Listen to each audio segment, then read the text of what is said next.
several times a day. We're joined by Father Neil on this Grati-Tuesday morning. A very good morning to you. And a very good morning to you, Tom, as well. And my love is sent out to Gina, wherever you are as well. You're missed here in the studio, darling. She's just disappeared, which is sad.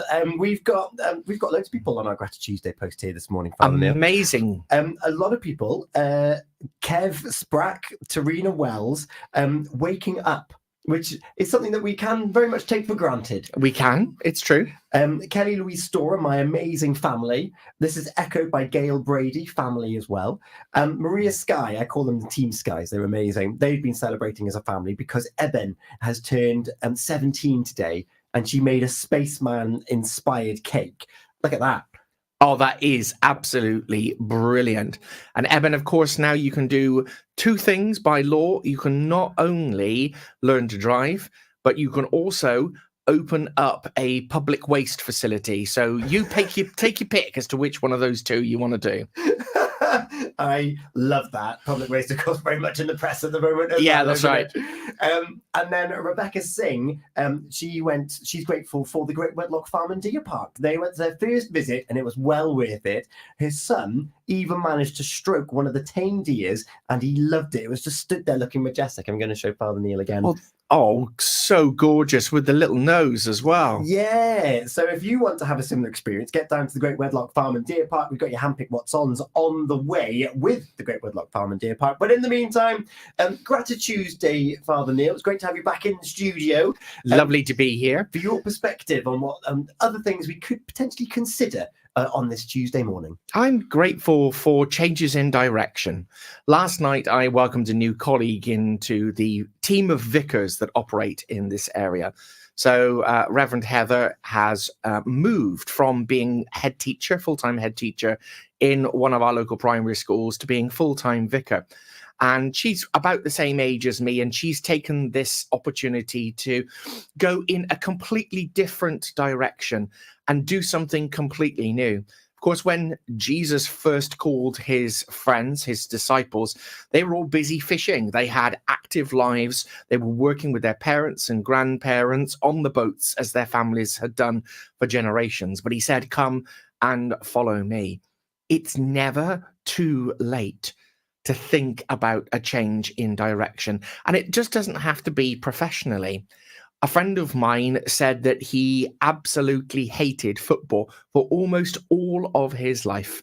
And then one day he sat down in front of the television about 3 years ago, and a football match happened to be on. And he just left it on in the background for a few moments. Before you know it, he was captivated, and he's turned into one of the biggest football fans that you will ever see. I've got another friend who was always a classical music snob, but somehow has managed to migrate into country and Western as well. So there's always the opportunity to try something new and go in a new direction. I mean, after all, we don't want to close ourselves off to new experiences, no matter how old we are. So if you've had a change in direction in any part of your life, send a message into studio@purewestradio.com, or you can post a comment on the app, or you can at Pure West Radio on Twitter, at Pure West Radio on Instagram as well, or text 60777 and start your message with PWR. Lovely. I think it's very easy to forget that we can change our mind whenever we want, and that we can choose to pursue something whenever we want. And it's usually our fear of what other people might think that puts us off changing. And we characterize ourselves as, oh, I'm the person that does that. But we don't need to confine ourselves to a definition of ourselves, do we? No, I mean, about 2 years ago, an elderly lady in one of my congregations, and I say elderly, she was in her early 70s, decided she needed to learn to drive. Wow. And successfully passed her test first time. So, yeah, that's an amazing achievement. And of course, Tom, you're a fantastic example of this yourself. Being Welsh Learner of the Year last year or the year before, I can't remember which, but you decided to take on a whole new language as well. There are always opportunities out there as we move and take those steps along the walk of life. Yeah, a whole new career came off the back of that, and I love that message. No matter how old you are or what limitations you think you have, and how big or small, we can choose to decide whatever it is that we want to do and take Indeed. those steps. Talking of taking those steps, Father Neil, The Walk of Life, Dire Straits. Can't beat it.